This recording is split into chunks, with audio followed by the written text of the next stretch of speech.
Salut tout le monde, bienvenue dans cette vidéo. Alors aujourd'hui, qu'est-ce qu'on va faire? On va faire les tout premiers semis de la saison.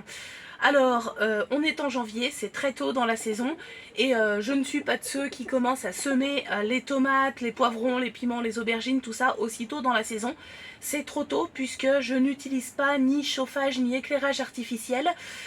Donc pour ces plantes-là, je vais attendre un petit peu que les jours durent au moins 10 heures. Et donc pour poivrons, piments, aubergines, ça sera pas avant mi-février. Pour les tomates, probablement même début mars. J'ai remarqué que ça fonctionnait mieux comme ça, en tout cas chez moi, avec mon climat à moi. Par contre, pour les plantes plus résistantes au froid, eh bien on peut commencer un petit peu plus tôt. Alors au fil des années, j'ai fait plein d'essais de semis dès le mois de janvier. On est toujours très impatient, on a envie de commencer la saison, on a envie de commencer les semis. Et du coup, comme beaucoup, je me suis laissé tenter très tôt. En réalité, il y a très peu de plantes pour lesquelles c'est avantageux de commencer aussitôt. Pour la plupart des plantes, ça fait pas gagner de temps, puisque en attendant quelques semaines de plus, eh bien finalement, on va avoir des jours qui durent un peu plus longtemps, des températures un peu moins basses, notamment la nuit. Et donc, même pour les plantes résistantes au froid, eh bien finalement, elles poussent mieux quand on attend un petit peu. Mi-février, c'est le départ pour les plantes non frileuses. Alors, il y a quand même une exception, une seule à mon avis, de tous les essais que j'ai faits, c'est la seule pour laquelle ça se vérifie, c'est la laitue. En prenant soin de choisir des variétés adaptées à la saison, eh bien en semant dès janvier, on gagne effectivement du temps et ça nous permet d'obtenir des laitues prêtes à consommer très tôt dans la saison, dès le mois d'avril. Voilà, donc chaque année, je sème quelques laitues au mois de janvier et c'est en général le seul semis que je fais au mois de janvier, à part quand je fais quelques essais ou des tests de germination, des choses comme ça. Mais vrai semis pour vraiment débuter la saison, la laitue c'est la seule que je fais en janvier, rien d'autre pour ma part. Donc voilà, donc aujourd'hui je vais semer de la laitue, je vais semer de la laitue Appia, c'est une variété que j'aime bien, qui peut se cultiver pratiquement en toute saison, mais c'est vrai qu'elle est particulièrement délicieuse quand on la consomme au printemps, et pour la consommer au printemps, il n'y a pas de secret, il faut la semer en fin d'hiver, ou en tout cas dans l'hiver. Alors il faut savoir que traditionnellement, le 17 janvier, jour de la Saint-Antoine, on avait coutume de semer la première laitue de la saison, quelle que soit la météo. D'ailleurs, il y a des anciennes variétés qui portent ce nom de laitue Saint-Antoine. On a la laitue paumée Saint-Antoine, laitue Batavia Saint-Antoine ou laitue d'hiver Saint-Antoine. Je ne sais plus exactement, je vous mettrai un petit insert au montage. Plusieurs variétés portent cette appellation. Alors depuis, dans le calendrier moderne, l'Antoine en question s'est vu remplacé par Roseline. Mais sachez-le, le 17 janvier, c'était une date traditionnelle pour le premier semis de laitue de la saison. Donc vous voyez, ça n'a rien de très bizarre que de semer des laitues au mois de janvier. Il est encore trop tôt pour la plupart des semis, mais la laitue fait vraiment figure d'exception. Alors, vous avez deux options quand vous faites des semis de laitue à cette saison. La première option, c'est de les faire lever sous serre froide. La laitue, c'est une plante qui a la particularité de pouvoir lever à basse température. Dès qu'on a une moyenne de, allez, disons 5 degrés sur la journée, la laitue, ça lève, il n'y a pas de souci. Et en plus, les plantules résistent bien au froid. Tous les ans, j'ai des laitues qui prennent des gelées. L'année dernière, elles ont même pris 50 cm de neige sur la tête au mois d'avril, celles qui étaient déjà plantées dehors. Et elles s'en sont parfaitement bien sorties et on les a mangées. La laitue, ça craint pas le froid, à moins qu'il fasse moins 10, mais bon, en principe, ça craint pas le froid. Donc on peut les semer directement sous abri, donc sous serre froide, sous tunnel, sous châssis, sous voile, pour ceux qui n'ont pas de serre. Ou on peut les semer au chaud à la maison. Le problème, c'est que quand on sème des laitues au chaud à la maison, comme c'est une plante qui n'aime pas qu'il fasse trop chaud et qui a besoin quand même d'une certaine luminosité, quand on la sème à la maison, dans une maison normalement chauffée, aux alentours de 19 degrés, comme chacun sait, la laitue, elle comprend vite que quand il fait 19 degrés, les jours ne sont pas censés être aussi courts et on se retrouve avec des plants qui filent. Alors qu'est-ce que c'est qu'un plant qui file? Eh bien c'est des petites plantules dont la tige va s'allonger démesurément jusqu'à plier, voire même casser. Et ça se produit quand la température n'est pas cohérente avec la luminosité. On dit toujours qu'un semis qui file, c'est un semis qui a manqué de lumière. C'est pas seulement la lumière, c'est vraiment le rapport température-luminosité. C'est-à-dire que voilà, les plantes, elles savent bien que quand il fait 19-20 degrés, eh bien les jours ne sont pas censés durer moins de 10 heures.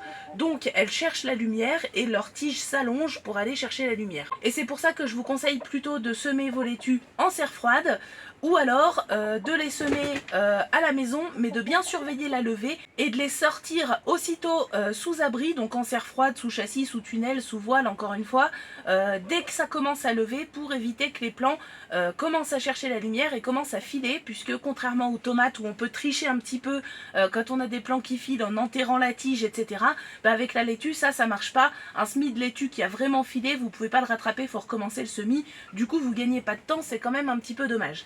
Voilà, donc aujourd'hui je vais semer de la laitue que je vais laisser lever en serre froide. Alors oui, on nous annonce du froid cette semaine, hein, on nous annonce même de la neige, mais c'est pas grave, l'année dernière c'était pareil. Je peux vous remettre les images des petites laitues qui ont été semées en janvier, que j'ai repiquées en godet individuel en février, que j'ai planté fin février, début mars en pleine terre au potager.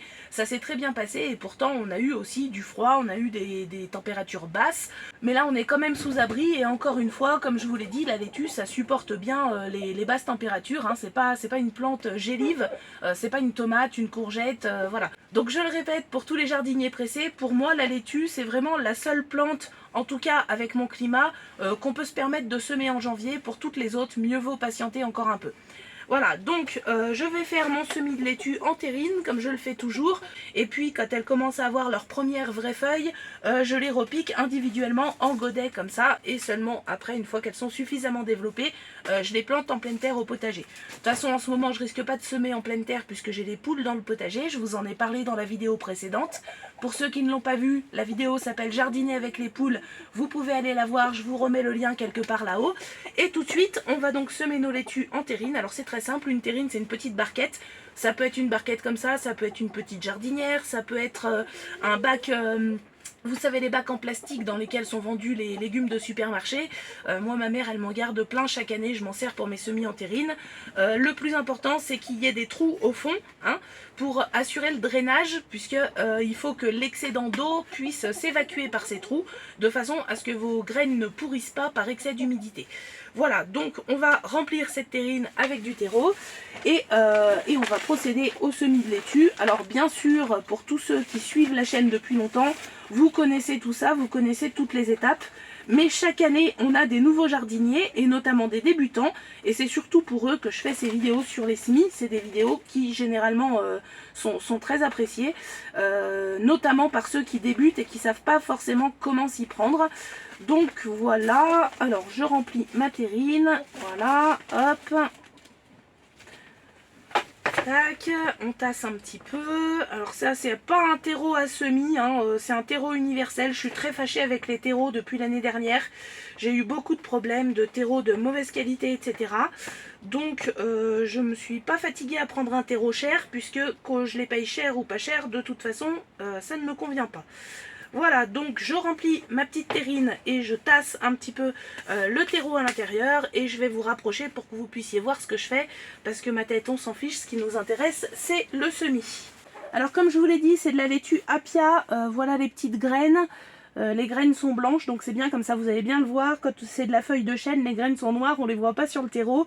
Et donc là, dans ma barquette, je vais tout simplement semer les graines un petit peu à la volée, comme ça, en essayant de pas trop les rapprocher. Du coup, là, c'est raté.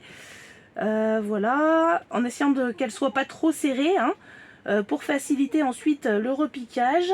Hop, voilà, donc là, on voit qu'elles sont un peu trop serrées. J'essaye de les séparer un peu. Voilà.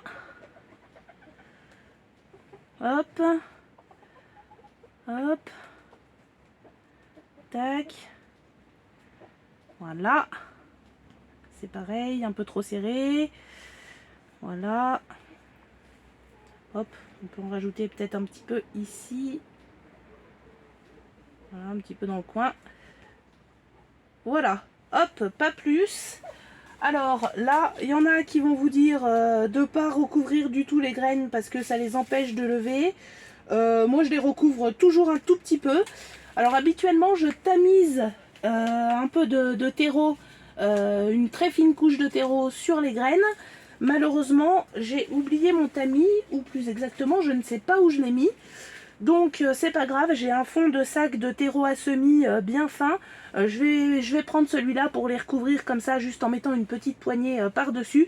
Mais il faut vraiment très peu les recouvrir, hein. Faut vraiment juste à peine, voilà. Faut pas les enterrer trop profond, sinon ça va gêner la levée.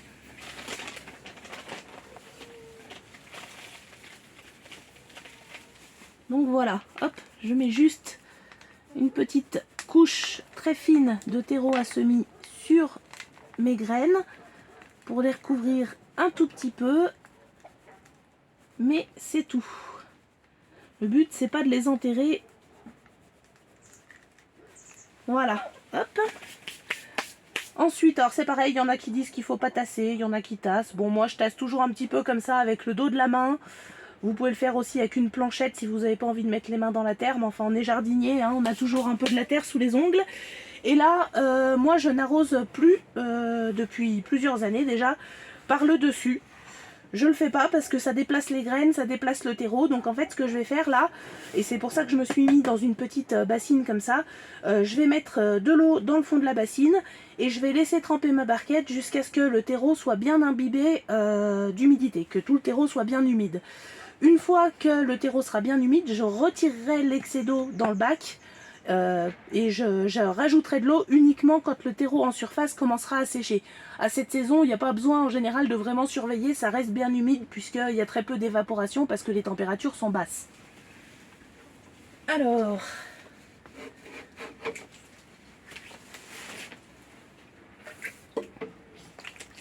voilà. Donc vous avez compris, peu importe la quantité d'eau hein, en fin de compte, puisque l'excédent d'eau je vais le retirer. L'important c'est juste que tout le terreau soit bien imbibé, puisque il faut que le terreau soit vraiment bien humide pour permettre la levée des graines. Voilà, donc là je vais laisser tremper ça et puis je reviendrai dans un moment pour retirer l'excédent d'eau et mon semis de laitue, il n'y aura plus qu'à patienter jusqu'à la levée des graines. Voilà, donc vous avez compris, c'est un peu le semis de l'impatience, hein, c'est le semis qui fait plaisir, le premier semis de la saison, l'occasion de remettre un peu les mains dans la terre, ça nous a manqué pendant l'hiver. Mais soyez encore un peu patients, il reste plus que quelques semaines à patienter, ça va passer vite. Pour l'instant c'est encore un petit peu tôt, la laitue c'est vraiment l'exception qui confirme la règle. Alors par contre au mois de janvier bien sûr il y a encore plein de choses qu'on peut faire au jardin.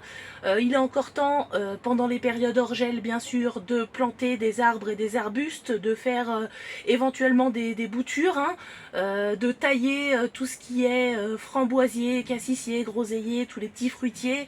Ça c'est des choses où c'est encore le bon moment pour le faire.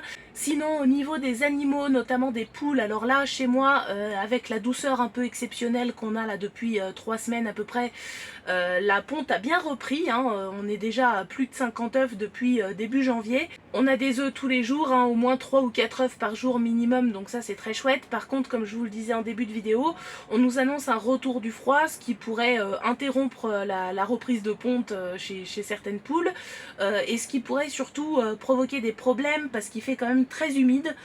En tout cas chez nous, hein, on a eu beaucoup de pluie ces dernières semaines, c'est la gadoue partout et ça les poules n'aiment pas du tout. Les volailles, à part les oiseaux aquatiques hein, comme les canards et les oies, sinon les volailles n'apprécient pas l'humidité, donc bien surveiller qu'il n'y ait pas d'apparition de maladies respiratoires et essayer le plus possible de garder le sol pas trop détrempé. Donc dans l'enclos de vos poules, si vous avez vraiment trop de gadoue, eh ben, n'hésitez pas à pailler ou à mettre des copeaux, c'est ce que je fais personnellement, pour éponger l'excès d'humidité et que vos poules ne patauchent pas dans la gadoue parce que c'est vraiment pas bon pour elles. Et pareil au niveau des poulaillers ou des clapiers pour ceux qui ont des lapins, essayez de pas être radin sur la litière, de mettre la dose pour qu'il soit le plus au sec possible, parce qu'à cette période de l'année le problème c'est pas vraiment le froid, c'est plutôt l'humidité qui est très nuisible et qui peut provoquer pas mal de problèmes. Voilà, donc pour le mois de janvier les travaux vont un peu s'arrêter là, hein, c'est assez calme, c'est un mois encore assez calme, mais dès février les choses sérieuses vont pouvoir commencer, donc on y sera très vite, hein, encore un peu de patience. J'espère que cette vidéo vous a plu, je vous souhaite à tous une excellente semaine et je vous dis à très bientôt pour une prochaine vidéo.